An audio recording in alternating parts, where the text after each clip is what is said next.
Ancient Lights by Algernon Blackwood. From Southwater, where he left the train, the road led due west. That he knew, for the rest he trusted to luck, being one of those born walkers who dislike asking the way. He had that instinct, and as a rule it served him well. A mile or so due west along the sandy road till you come to a stile on the right, then across the fields. You'll see the red house straight before you. He glanced at the postcard's instructions once again, and once again he tried to decipher the scratched-out sentence, without success. It had been so elaborately inked over that no word was legible. Inked-out sentences in a letter were always enticing. He wondered what it was that had to be so carefully obliterated. The afternoon was boisterous, with a tearing, shouting wind that blew from the sea, across the Sussex Weald. Massive clouds with rounded, piled-up edges cannoned across gaping spaces of blue sky. Far away, the line of downs swept the horizon like an arriving wave. Shank Tonbury Ring rode their crest, a scudding ship, hull down before the wind. He took his hat off and walked rapidly, breathing great draughts of air with delight and exhilaration. The road was deserted. No horsemen, bicycles, or motors. Not even a tradesman's cart. No single walker. But anyhow, he would never have asked the way. Keeping a sharp eye for the stile, he pounded along while the wind tossed the cloak against his face and made waves across the blue puddles in the yellow road. The trees showed their under leaves of white. The bracken and the high new grass bent all one way. Great life was in the day, high spirits and dancing everywhere.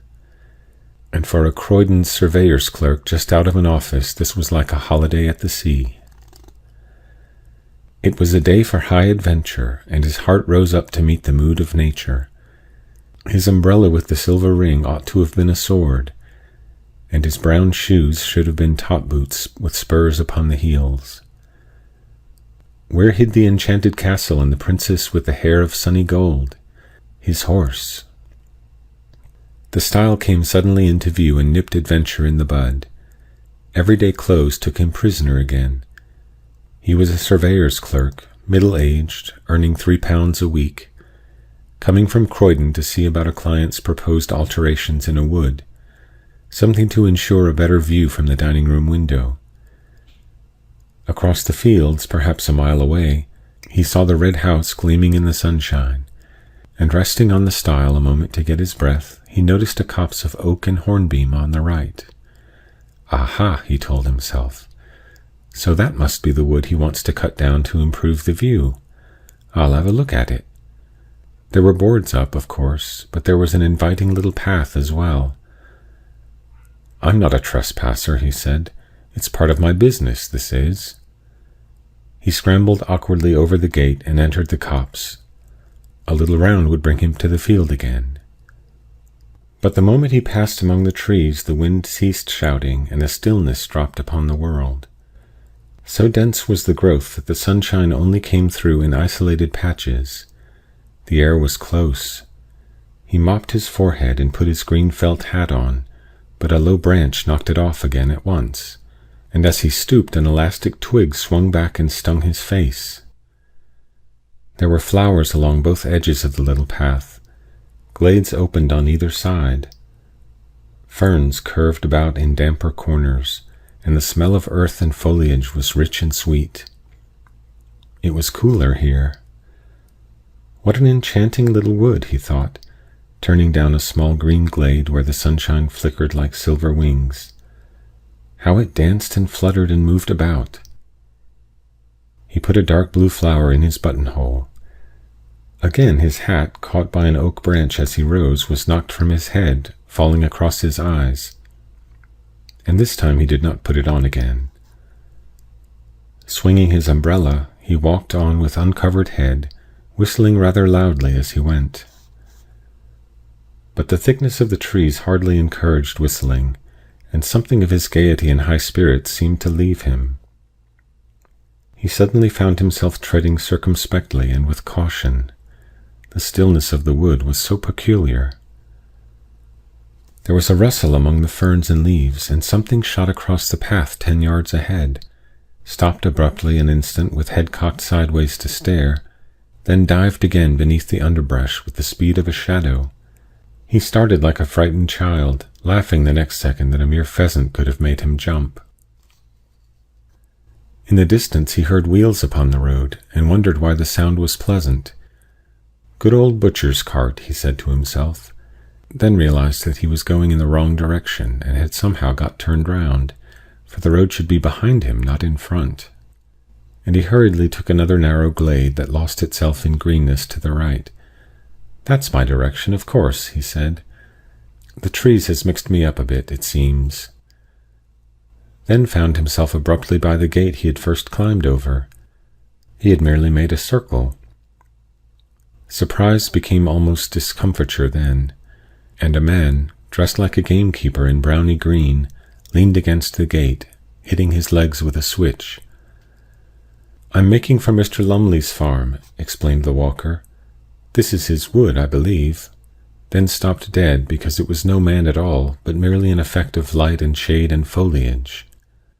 He stepped back to reconstruct the singular illusion, but the wind shook the branches roughly here on the edge of the wood, and the foliage refused to reconstruct the figure. The leaves all rustled strangely, and just then the sun went behind a cloud, making the whole wood look otherwise. Yet how the mind could be thus doubly deceived was indeed remarkable, for it almost seemed to him the man had answered, spoken, or was this the shuffling noise the branches made, and had pointed with his switch to the notice board upon the nearest tree. The words rang on in his head, but of course he had imagined them. "No, it's not his wood, it's ours." And some village wit, moreover, had changed the lettering on the weather-beaten board, for it read quite plainly, "Trespassers will be persecuted." And while the astonished clerk read the words and chuckled, he said to himself, thinking what a tale he'd have to tell his wife and children later, "The blooming wood has tried to chuck me out, but I'll go in again. Why, it's only a matter of a square acre at most. I'm bound to reach the fields on the other side if I keep straight on." He remembered his position in the office. He had a certain dignity to maintain. The cloud passed from below the sun, and the light splashed suddenly in all manner of unlikely places. The man went straight on. He felt a touch of puzzling confusion somewhere. This way the copse had of shifting from sunshine into shadow doubtless troubled sight a little. To his relief at last, a new glade opened through the trees and disclosed the fields with a glimpse of the red house in the distance at the far end. But a little wicket gate that stood across the path had first to be climbed, and as he scrambled heavily over, for it would not open, he got the astonishing feeling that it slid off sideways beneath his weight and towards the wood. Like the moving staircases at Harrod's and Earl's Court, it began to glide off with him. It was quite horrible. He made a violent effort to get down before it carried him into the trees, but his feet became entangled with the bars and umbrella, so that he fell heavily upon the farther side, arms spread across the grass and nettles, boots clutched between the first and second bars. He lay there a moment like a man crucified upside down, and while he struggled to get disentangled, feet, bars, and umbrella formed a regular net, he saw the little man in browny green go past him with extreme rapidity through the wood. The man was laughing. He passed across the glade some 50 yards away, and he was not alone this time. A companion like himself went with him. The clerk, now upon his feet again, watched them disappear into the gloom of green beyond. "They're tramps, not gamekeepers," he said to himself, half mortified, half angry. But his heart was thumping dreadfully, and he dared not utter all his thought. He examined the wicket gate, convinced it was a trick gate somehow, then went hurriedly on again, disturbed beyond belief to see that the glade no longer opened into fields, but curved away to the right. What in the world had happened to him? His sight was so utterly at fault. Again the sun flamed out abruptly and lit the floor of the wood with pools of silver, and at the same moment a violent gust of wind passed shouting overhead. Drops fell clattering everywhere upon the leaves, making a sharp pattering as of many footsteps. The whole copse shuddered and went moving. Rain, by George, thought the clerk, and feeling for his umbrella discovered he had lost it. He turned back to the gate and found it lying on the farther side. To his amazement he saw the fields at the far end of the glade, the red house, too, ashine in the sunset. He laughed then, for, of course, in his struggle with the gate, he had somehow got turned round, had fallen back instead of forwards. Climbing over, this time quite easily, he retraced his steps. The silver band he saw had been torn from the umbrella. No doubt his foot, a nail or something had caught in it and ripped it off. The clerk began to run. He felt extraordinarily dismayed. But, while he ran, the entire wood ran with him, round him, to and fro, trees shifting like living things, leaves folding and unfolding, trunks darting backwards and forwards, and branches disclosing enormous empty spaces, then closing up again before he could look into them. There were footsteps everywhere, and laughing, crying voices, and crowds of figures gathering just behind his back till the glade, he knew, was thick with moving life. The wind in his ears, of course, produced the voices and the laughter, while sun and clouds, plunging the copse alternately in shadow and bright dazzling light, created the figures. But he did not like it, and went as fast as ever his sturdy legs could take him. He was frightened now. This was no story for his wife and children. He ran like the wind, but his feet made no sound upon the soft mossy turf. Then, to his horror, he saw that the glade grew narrow. Nettles and weeds stood thick across it. It dwindled down into a tiny path, and 20 yards ahead it stopped finally and had melted off among the trees. What the trick gate had failed to achieve, this twisting glade accomplished easily, carried him in bodily among the dense and crowding trees. There was only one thing to do: turn sharply and dash back again, run headlong into the life that followed at his back, followed so closely too that now it almost touched him, pushing him in. And with reckless courage this was what he did. It seemed a fearful thing to do. He turned with a sort of violent spring, head down and shoulders forward, hands stretched before his face. He made the plunge. Like a hunted creature he charged full tilt the other way, meeting the wind now in his face. Good Lord! The glade behind him had closed up as well. There was no longer any path at all. Turning round and round like an animal at bay, he searched for an opening, a way of escape, searched frantically, breathlessly, terrified now in his bones. But foliage surrounded him, branches blocked the way. The trees stood close and still, unshaken by a breath of wind, and the sun dipped that moment behind a great black cloud. The entire wood turned dark and silent. It watched him. Perhaps it was this final touch of sudden blackness that made him act so foolishly, as though he had really lost his head. At any rate, without pausing to think, he dashed headlong in among the trees again. There was a sensation of being stiflingly surrounded and entangled, and that he must break out at all costs, out and away into the open of the blessed fields and air. He did this ill-considered thing, and apparently charged straight into an oak that deliberately moved into his path to stop him.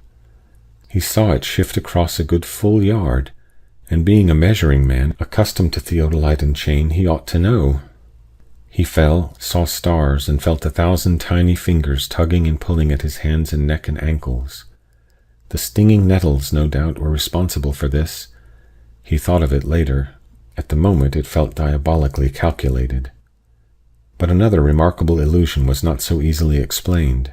For all in a moment it seemed the entire wood went sliding past him with a thick, deep rustling of leaves and laughter, myriad footsteps, and tiny little active, energetic shapes. 2 men in browny green gave him a mighty hoist, and he opened his eyes to find himself lying in the meadow beside the stile where first his incredible adventure had begun. The wood stood in its usual place and stared down upon him in the sunlight. There was the red house in the distance as before. Above him grinned the weather-beaten notice board, "Trespassers will be prosecuted." Disheveled in mind and body, and a good deal shaken in his official soul, the clerk walked slowly across the fields. But on the way he glanced once more at the postcard of instructions, and saw with dull amazement that the inked-out sentence was quite legible after all beneath the scratches made across it. "There is a short cut through the wood I want to cut down, if you care to take it." Only care was so badly written it looked more like another word. The C was uncommonly like D. "That's the copse that spoils my view of the downs, you see," his client explained to him later, pointing across the fields and referring to the ordnance map beside him. "I want it cut down and a path made so and so." His finger indicated direction on the map. "The Fairy Wood, it's still called, and it's far older than this house. Come now, if you're ready, Mr. Thomas, we might go out and have a look at it."